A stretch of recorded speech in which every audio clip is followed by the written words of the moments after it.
Assalamualaikum warahmatullahi wabarakatuh. Nah, nama saya Syifa Nur Kamila.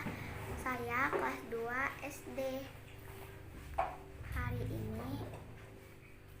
ini saya ingin menceritakan sebuah kisah, yaitu sifat-sifat Nabi yang berjudul menyayangi anak yatim. Baiklah, kita akan mulai ya.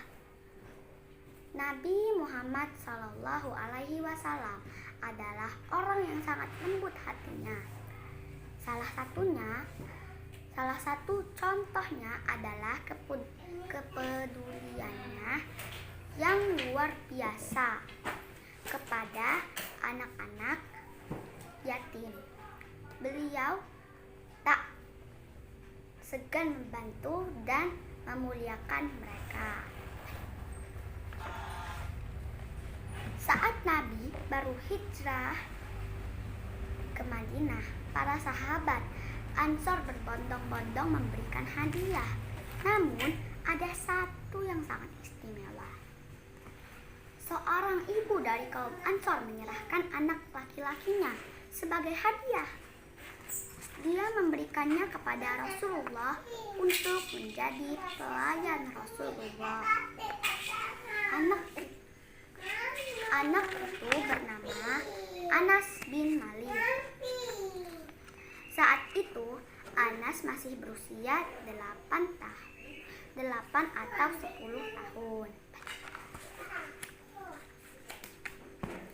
Anas bin Malik adalah putra Ummu Sulaim atau Rumaisyah binti Milhan dan Malik bin Nadir. Saat Anas kecil, ibunya sudah masuk Islam. Ummu Sulaim pun mendidik Anas menjadi seorang muslim. Mengetahui istri dan anaknya sudah masuk Islam, Malik marah besar. Dia pergi ke Syam dan meninggal dalam perjalanan.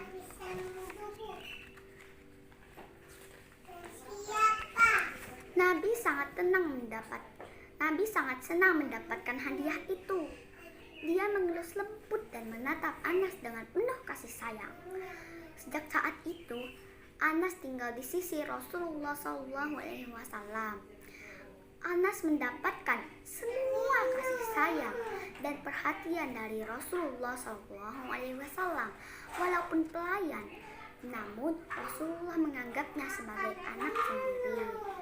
Beliau bahkan memanggilnya dengan panggilan sayang, Unais, yang artinya anak kecil.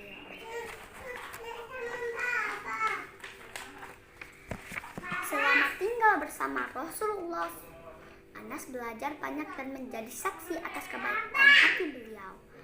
10 tahun hidup bersama Rasulullah, tak sekalipun beliau marah kepadanya, apalagi sampai memukul. Anas mengisahkan betapa Rasulullah SAW sangat lembut hatinya. Beliau memberi contoh yang baik dan tak pernah menyalahkan. Anas selalu mengikuti setiap ibadah yang dilakukan oleh Rasulullah SAW. Suatu hari, Anas disuruh Rasulullah SAW ke suatu tempat. Anas yang masih anak-anak malah keasikan bermain. Anas tenggelam dalam serunya permainan bersama teman-temannya. Dia lupa akan tugasnya.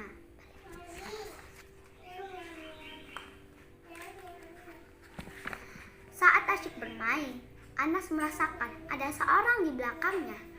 Orang itu memegang bajunya. Anas berbalik dengan sedikit gentar. Namun, yang didapatinya sebuah wajah penuh kasih. Rasulullah tersenyum menatapnya. Rasulullah menanyakan, apakah Anas sudah melakukan perintahnya? Ya, sekarang aku berangkat ya Rasulullah, jawabnya sambil berlari.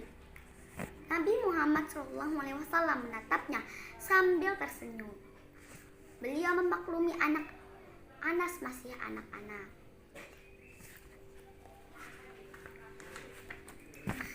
Anas adalah seorang anak yang cerdas, lahir dari seorang perempuan yang juga cerdas dan berani.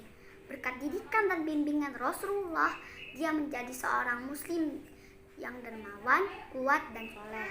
Anas bahkan sering mendapat cerita rahasia dari baginda Nabi. Dia menjaga terus rahasia itu bahkan dari ibunya sendiri.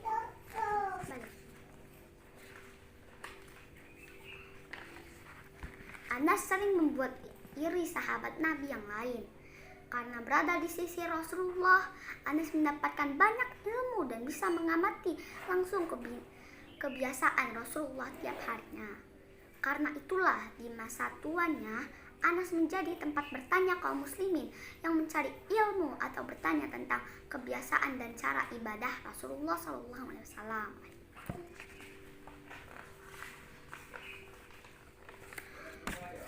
Anas bin Malik sering mendapatkan doa langsung dari Rasulullah SAW. Di antaranya, "Ya Allah, limpahkanlah harta dan anak kepadanya, berkahilah dia padanya." Allah Ta'ala mengabulkan doa Rasulullah.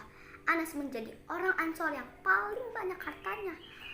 Anaknya hingga 80 orang dan panjang umurnya. Anas bin Malik hidup hingga berusia 103 tahun. Di akhir hidupnya, dia sangat berharap bisa kembali bertemu dengan kekasih hatinya, Rasulullah Muhammad SAW.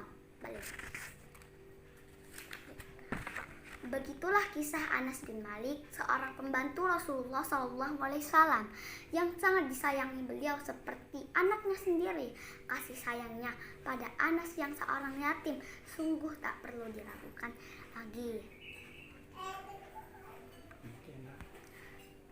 Demikianlah semoga kisah Anas bin Malik ini bisa meneladani kalian dan menginspirasi kita semua. Dan semoga bisa menginspirasi kita semua. Baiklah, itu saja kami hari ini. Mohon maaf kalau ada salah. Kami mohon ampun kepada Allah. Baik, itu saja. Assalamualaikum warahmatullahi wabarakatuh. Jangan lupa subscribe, like, dan komen. Assalamualaikum warahmatullahi wabarakatuh. Kali ini Syifa ingin bercerita tentang kisah sahabat Rasulullah SAW. Semoga kita dapat meneladaninya dan menginspirasinya. Amin. Baiklah, sekarang Syifa ingin bercerita tentang sahabat Rasulullah yang bernama Sa'ad bin Abi Waqqas. Sa'ad bin Abi Waqqas berasal dari Bani Zuhrah. Ia merupakan paman Nabi Muhammad SAW dari garis pihak ibu. Sa'ad lahir dan besar di kota Mekah. Sejak kecil, dia gemar memanah dan membuat busur panah sendiri.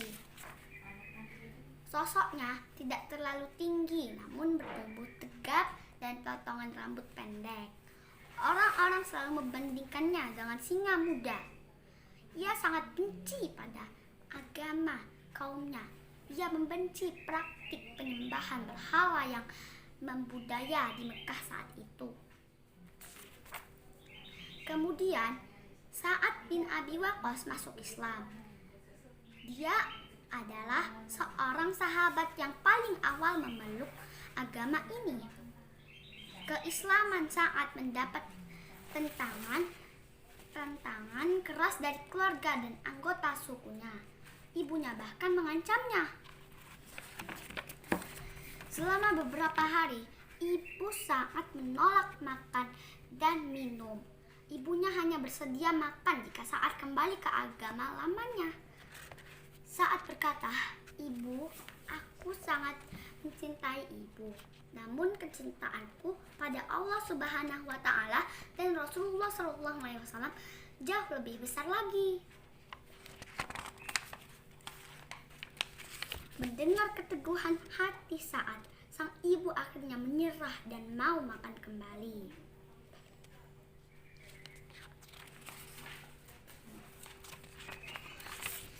juga merupakan salah satu sahabat yang dikaruniai Allah kekayaan yang banyak. Hartanya banyak digunakannya untuk kepentingan Islam. Ia juga dikenal karena keberanian dan kedermawanan hatinya. Ia memiliki doa yang manjur dan mustajab.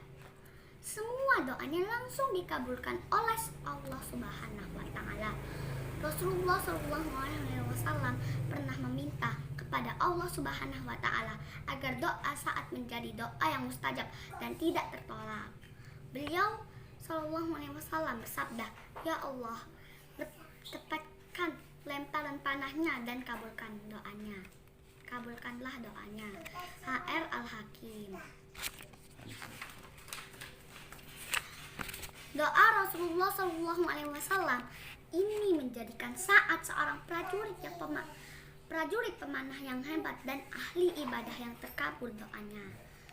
Sa'ad bin Abi Waqqas adalah orang pertama yang melemparkan anak panah di jalan Islam.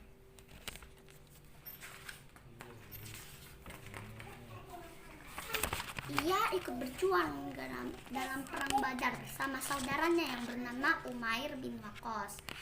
Pada perang Uhud bersama Zaid, Sa'ad terpilih menjadi salah satu pasukan pemanah terbaik.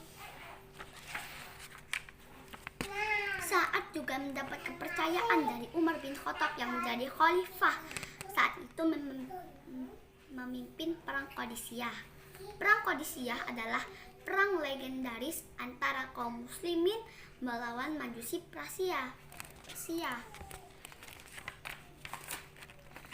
Sebanyak 3.000 pasukan kaum muslimin berhadapan dengan ratus ribu pasukan Persia yang bersenjata lengkap. Prajurit Persia dipimpin oleh panglima mereka yang bernama Rustum. Peperangan Qadisiyah merupakan salah satu peperangan terbesar dalam sejarah dunia. Pasukan muslim memenangkan peperangan itu. Melalui Sa'ad dan pasukannya, Allah memberi kemenangan pada kaum muslimin atas negara Persia.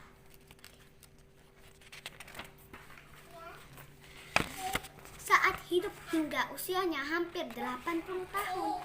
Menjelang wafatnya, Sa'ad meminta putranya untuk mengafaninya dengan jubah yang ia gunakan dalam perang Badar.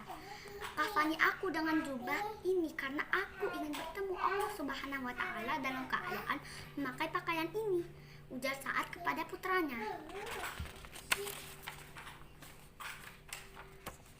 Sa'ad wafat pada tahun 55 Hijrah di sisi anaknya. Ia dikafani dengan kain yang pernah dipakainya saat perang Badar.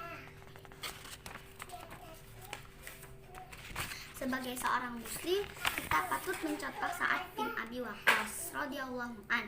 Ia adalah seorang pemanah hebat. Ia punya keahlian yang dapat digunakan untuk kepentingan Islam. Yuk kita jaga, belajar yang rajin agar bisa bermanfaat untuk agama dan negara. Semoga cerita ini dapat meneladani kita semua dan bisa menginspirasi kita dalam kehidupan sehari-hari. Demikianlah, terima kasih telah menonton video ini sampai akhir.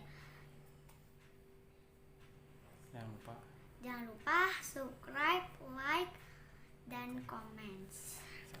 Wassalamualaikum warahmatullahi wabarakatuh.